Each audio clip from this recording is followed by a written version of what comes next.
ঘড়ির কাঁটায় তখন 5টা, রাত কেটে ভোরের আলো দেখা দিয়েছে। আর আমি এখানে মাল করে বসে আছি, কারণ বাইকটা রেডি করে নিয়ে যেতে হবে আমাকে দোকান খোলার। আজকে যেহেতু বৃহস্পতিবার, সেহেতু আজকে তাড়াতাড়ি দোকান খুলতে, কারণ আজকে যেহেতু লক্ষ্মী পূজা, সেহেতু আজকে খদ্দের একটু তাড়াতাড়ি আসে। যাই হোক, দোকানে এসে দোকানটা রেডি করলাম। দোকানটা আজকের জন্য এরকম ভাবে রেডি করেন, যেহেতু আজ বৃহস্পতিবার, সেহেতু আমার দোকানের পাশে একটা ফল দোকান দিয়েছে আর সামনে ফুল। যাই হোক, আজকের দিনের প্রথম কাপ চা খাই। চা খেয়ে পাশের দিকে দেখলাম খুব একটা খদ্দের নেই, মানে আজকে ব্যবসা খারাপ হবে। যাই হোক, আজকে মাছ দোকানে বৃহস্পতিবার থাকায় ভেটকি মাছ আর অন্যান্য মাছ, অনেক কিছু মাছ এনেছি।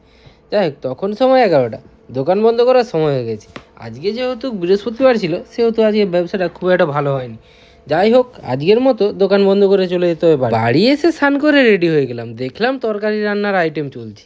যাই হোক, একটু সময় কাটানোর পরে রান্না হয়ে খেতে বসে। আজকের আইটেমটা ঠিক এমন ছিল, এই দিয়েই আজকের খাবার। গেলে দোকানে এসে ঠাকুরে একটা মালা দিয়ে ধূপ দিয়ে দিলাম। তারপরে মা এসে যাওয়ায় দোকান ছেড়ে চলে এলাম টোলে গিয়ে একটু আড্ডা মারলাম। আজকের মতো বা